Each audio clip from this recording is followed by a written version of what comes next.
안녕하세요. 오늘은 직장인의 자녀교육 이야기로 돌아왔습니다. 이번 영상은 마치 제 경우처럼 회사를 다니면서 또는 어딘가 직장에 매여 있으면서도 한편으로는 어린 자녀의 교육에 신경을 쓰고 어떻게 하면 아이들이 공부하는 습관을 들일까 이런 고민을 하는 부모들을 위해서 내용을 정리해보는 이야기예요.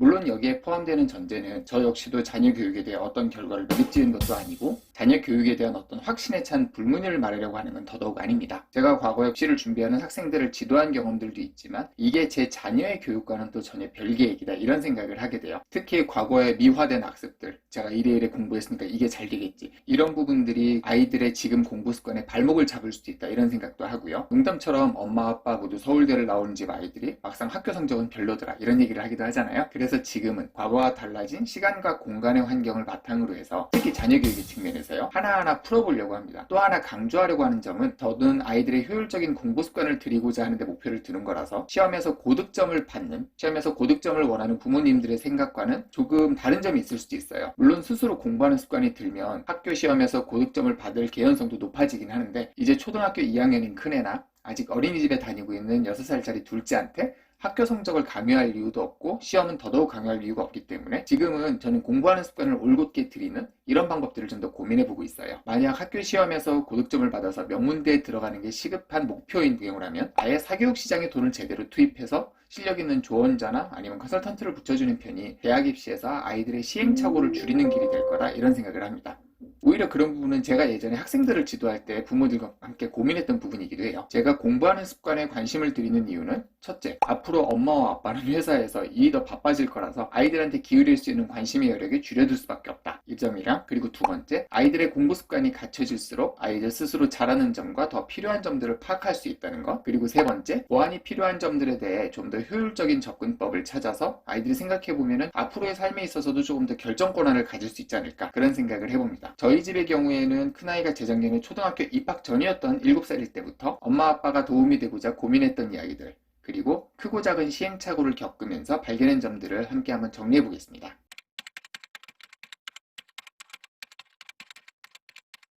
우리는 아이들의 공부 습관을 들이는 첫 번째 요인을 재미라고 미칭하는 이야기를 많이 합니다. 그냥 들었을 때는 상당히 멋진 말이에요. 마치 아이가 공부에 재미를 느껴서 아무도 뭐라고 하지 않았는데도 혼자 책상에 앉아서 신나게 영어 단어를 외우고 수학 문제를 재미나게 푸는 그림, 이런 그림은 생각만 해도 멋져 보이죠? 하지만 우리의 과거를 돌이켜보면 신나고 재밌어서 공부를 했던 때가 과연 얼마나 있었나요? 제 학창시절을 돌이켜봐도 무섭고 두려운 마음에 공부를 한 적들은 있어도 신나고 즐겁게 공부를 했던 기억들은 그렇게 많지는 않아요. 그리고 제가 재미있게 했던 공부들은 대체로 학교 교과목이랑은 별 상관이 없는 공부들이었어요. 물론 저도 그리고 와이프도 아이들한테 공부의 재미를 느끼게 하려는 시도들은 계속 해왔었고 지금도 하고 있습니다. 어쩌면 아이들이 재밌게 공부할 수도 있을 거라, 이런 방법들이 있을 거다 이러는 전제를 갖고 칭찬과 격려의 메시지를 곁들여 보기도 하고 아이들이 이뤄내는 작은 성과에 대해서도 칭찬하는 이야기들을 해주고 공부하는 교과목에 대해서도 좀 더 즐거움을 느껴보도록 이런저런 이야기들을 많이 해주긴 하는데요. 아직 결론을 내긴 이르지만 그 과정에서 제가 생각했던 점은 역시나 공부를 재밌게 하는 거는 무리인가 보다 이런 생각을 했었어요. 아이들마다 재능이 달라서 좋아하는 과목들이 달라질 수밖에 없고 모든 과목에 재미를 붙여보자는 생각은 애초부터 불가능할 것만 같은데 괜히 재밌어야 스스로 공부할 거야 이런 믿음 때문에 아이들한테 재미를 강요했다는 생각 들었었어요. 예를 들면 6살짜리 둘째는 상대적으로 국어를 하나하나 배울 때 재미를 느끼는 편이지만 9살짜리 큰애는 본인이 더 잘 기억하는 역사 같은 쪽을 좀 더 재밌게 보기 때문에 이런 아이들한테 수학에 재미를 붙여보려는 시도는 애초부터 잘 먹히지 않더라고요. 그리고 과목 자체가 갖는 특징들도 어느 정도는 있다고 생각을 하고 아이들의 성향과 조합에 따라서 그 재미 여부도 달라지기 때문에 저는 재미를 느끼는 과목은 독려해주는 정도고 별로 재미를 느끼지 못하더라도 그날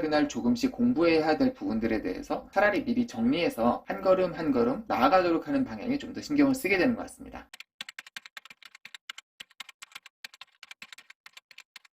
그날 필요한 과정들을 조금씩 공부하는 것은 생각보다 큰 의미를 지닙니다. 예를 들면 큰아이가 어린이집을 다닐 때 수학 공부는 많이 시키지 않았었기 때문에 유치원 때나 초등학교 1학년 때는 덧셈, 뺄셈 여기에 대한 문제들을 제가 직접 매일 10문제 또는 12문제씩 뽑아서 풀게 해봤었어요. A4 용지에 큼직한 글씨로 덧셈이랑 뺄셈 문제들을 내주고 다 맞추면 큼직하게 동그라미를 쳐줬었는데요. 이게 제 고등학교 때 수학을 공부하던 방법들 중에 의외로 부담은 덜 가면서 효과가 괜찮았던 이런 방법들을 조금 고쳐본 접근법이었습니다. 고등학교 때 제가 국어랑 영어는 좋아했었는데 수학은 생각보다 늘 어렵더라고요. 전형적인 문돌이 성향이죠. 그때 학교 선생님한테 들었던 말씀이 수학은 조금씩 풀어도 날마다 풀면 그 효과가 나중에 크게 다가온다고 하더라고요. 수학도 성장 곡선이 균일하게 이어지지 않고 계단식으로 빵빵빵빵 성장하기 때문에 하루에 5문제라도 10문제라도 조금씩 꾸준히 풀다 보면 나중에 복잡한 문제들을 만나도 당황하지 않고 풀게 된다. 이런 얘기를 해주시더라고요. 제가 돌아와서 생각해보니까 하루에 10문제씩만 풀면 1년에는 3600문제 이상을 풀게 되고 그만큼 접해보는 문제도 다양해지니까 나중에 응용력도 늘어날 거라 이런 생각이 들었었어요. 그래서 예전에 저도 학교 쉬는 시간이나 자습 시간을 활용해서 하루에 실력 정석을 10문제씩은 꼭 추가로 풀기 시작했었고 이렇게 고1 때 하고 나니까 고2 때 들였던 습관까지 쭉 이어지고 나니까 나중에 수학에 그렇게 소질이 있지는 않더라도 시험 볼 때 당황하거나 압박받는 일들도 많이 줄었었어요. 오히려 문과임에도 불구하고 수학이 자신 있는 과목이 됐었고 실제로 수능 때도 점수가 잘 나오고 뭐 이렇게 됐었어요. 제 얘기가 너무 길었어요. 그래서 큰아이한테도 하루에 10문제씩 12문제씩 덧셈이랑 뺄셈을 풀게 하다 보니까 어느새 큰아이는 웬만한 계산에 있어서는 부담없이 정답도 잘 맞추고 그 속도도 점점 빨라졌습니다. 그리고 이게 신기한 게 어느 정도 잘했다 싶어서 수학 조금씩 푸는 거를 이제 줄이기 시작하고 어떤 날은 건너뛰기도 하고 이런 애들이 자꾸 늘어나니까 다시 계산하는 속도도 길어지고 틀리는 문제들도 점점 많아지더라고요. 그리고 지금은 2학년에 올라와서 곱셈에 대한 내용들을 조금씩 배우고 있는데 이번에도 아빠가 그날 할 내용들을 조금씩 생각해 뒀다가 큰아이한테 준비하게 하고 저녁 때 확인하는 방식으로 진행하고 있습니다. 다행히 아이들이 잠들기 전에 퇴근할 수 있어서 저녁 때 공부한 내용들을 확인해 줄 수 있는 거 이런 건 나름 장점이라고 생각을 하고요.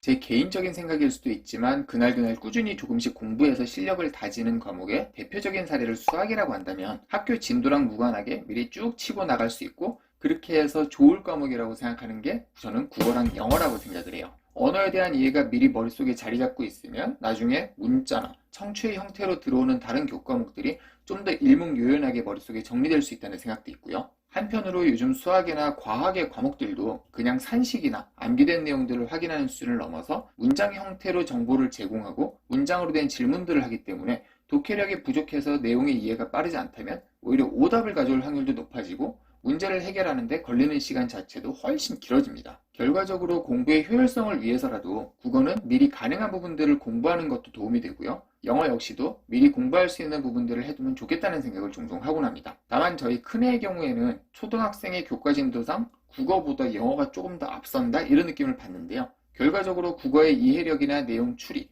구성에 대한 부분이 약하면 영어 역시도 제대로 학습 효과가 나오지 않는다는 결론을 얻게 됐습니다. 영어 또한 단어에 대한 이해나 암기 부분을 제하고 나면 말하기, 듣기, 읽기, 쓰기 이런 영역들은 모두 국어와 맞닿을 뿐더러 영단어와 영수가 역시도 제대로 이해를 잘 못한다 이런 생각도 하게 되더라고요.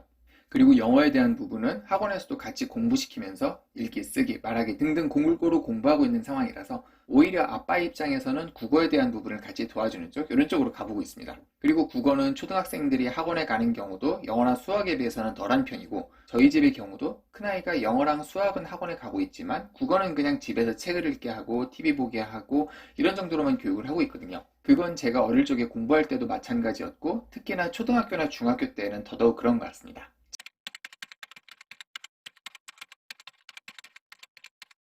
제가 한동안 중점을 두었던 부분은 특히 큰아이의 경우에는 책을 또박또박 읽어서 천천히 읽어서 그 내용을 이해하도록 하는 거랑 뭔가의 이야기를 함에 있어서 스스로 그 이유를 생각해 보도록 하는 점 이런 점들이 중점을 두고 있었어요. 그리고 그 점들은 제가 지금 노력하는 점이기도 합니다. 제가 이런 얘기를 왜 하냐면 학습지나 숙제를 하다 보면은 문제를 제대로 이해해야지 답을 맞출 수 있는데 어떤 경우에는 그냥 내용을 쓱 읽어보고서 본인 마음대로 내용을 이해한 뒤에 엉뚱한 답을 고르게 되거나 아예 문제를 풀지 못하는 경우도 종종 발생했어요. 그럴 때마다 부모가 옆에서 내용을 설명해 주면서 질문의 요지를 알려줄 수도 있긴 한데 시간이 지나다 보니까 이거는 그냥 아이들한테 밥 숟가락을 떠서 입에 넣어주는 거지 아이들이 스스로 밥 먹을 수 있는 법을 알려주는 건 아니다 이런 생각을 하게 됐었어요. 특히 본인이 대충 지문이나 대충 문제를 읽어본 다음에 자기 마음대로 해석하는 습관은 옆에서 또박또박 가르쳐주지 않으면 그냥 그대로 굳어버릴 수 있는 되게 위험한 습관이다 이런 생각도 들었습니다. 그래서 저 역시도 대안들로 이런저런 방법들을 시도해보다가 큰아이한테 가장 효과적이었던 방법을 찾아낸 게 지문을 소리내서 또박또박 천천히 다시 한 번 더 읽게 하는 그런 것들이었어요. 그냥 쉽게 생각하면 뭐 질문을 정독해서 읽으면 되는 거 아닌가? 이런 생각을 할 수 있고, 실제로 재차 정독하는 게 맞기도 한데요. 소리내서 질문을 또박또박 읽고 그 띄어쓰기도 지켜가면서 읽도록 하는 게 포인트입니다. 질문의 의도와 상관없이 자의적으로 읽고 해석하는 습관, 이런 습관을 피하기 위해서는 내용의 음절이나 띄어쓰기까지 지켜가면서 읽도록 해봤는데, 부모가 별도로 부주 설명을 해주지 않더라도 아이가 질문이나 설명의 내용을 잘 이해했었어요. 그리고 초등학교 남학생 중에 적지 않은 수가 그러하듯이 저희 큰아이도 책을 읽거나 질문을 읽으면서 손을 만지작거리거나 필통이나 지우개 또는 책상 위에 고미용, 이런 사물들을 만지작거리는 습관이 있는데, 이 역시도 정신 집중을 방해하는 동작이라서 최대한 주의를 집중할 수 있도록 하면서 질문을 읽도록 하는 이런 노력들을 기울이고 있습니다.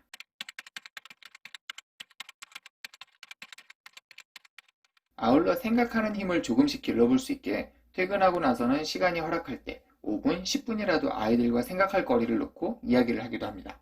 생각의 내용이 굳이 어려울 필요는 없어요. 예를 들면은 하루에 밥을 3끼 먹는 것과 4끼 먹는 것 중에 어느 게 더 나을까? 이런 이야기를 해봐도 생각보다 재밌습니다. 어차피 3끼냐 4끼냐 여기에 정답이 있는 게 아니라 서로 생각을 주고받아보고, 그러면서 반박해볼 이야기들은 질문처럼 던져보고 그 질문에 대해 타당한 답변들을 해볼 수 있습니다. 마치 하루에 4끼를 먹으면 설거지도 4번 해야 되고 그만큼 물을 많이 쓰면 지구가 오염될 것 같다, 이런 얘기를 해볼 수도 있고, 한편으로는 4끼를 먹으면 아침 저녁을 빼면 학교에서 2끼를 먹을 수도 있으니까 좀 더 재밌게 학교를 다닐 수도 있겠다, 이런 얘기도 나왔었어요. 기왕이면 여기에 덧붙여서 아예 지구의 환경오염을 줄이려면 하루에 크게 2끼를 먹으면 어떻냐, 이렇게 얘기해보는 것도 가능합니다. 어차피 중요한 점은 본인의 주장이 그냥 그게 원래 그렇잖아요, 나는 그게 더 좋은데, 이런 류의 답변이 아니라 본인의 주장에 대해서 타당하고 객관적인 논거가 덧붙을 수 있는가, 그 설명을 좀 더 논리적으로 할 수 있는가, 더 아이디어를 낼 수 있는가, 이런 부분을 연습하는 게 중요한 부분이라고 생각을 해요. 이런 연습을 시작한 거는 그리 오래되진 않았는데, 대신 시간이 흐르고 경험치가 누적되면 값비싼 논술학원 선생님을 데려와서 수업료를 지불하는 것 이상의 효과를 거둘 수 있다, 이런 생각을 하게 됐습니다. 게다가 본인이 생각하는 틀을 어느 정도 잡게 되면 그 다음부터는 스스로의 템플릿도 생기고 상대편의 논리에 대한 질문이나 반박도 가능해질 테니까 분명 다른 유형의 공부에도 도움이 될 거다, 이런 생각도 하게 됐어요. 이번 영상은 자녀교육을 주제로 한 첫 번째 영상이라서 좀 일반론 중심으로 풀어봤습니다. 다음 편이 가능하다면 그때는 좀 더 별도로 고민하는 이야기들을 함께 논의해 볼게요. 영상 끝까지 봐주셔서 감사합니다.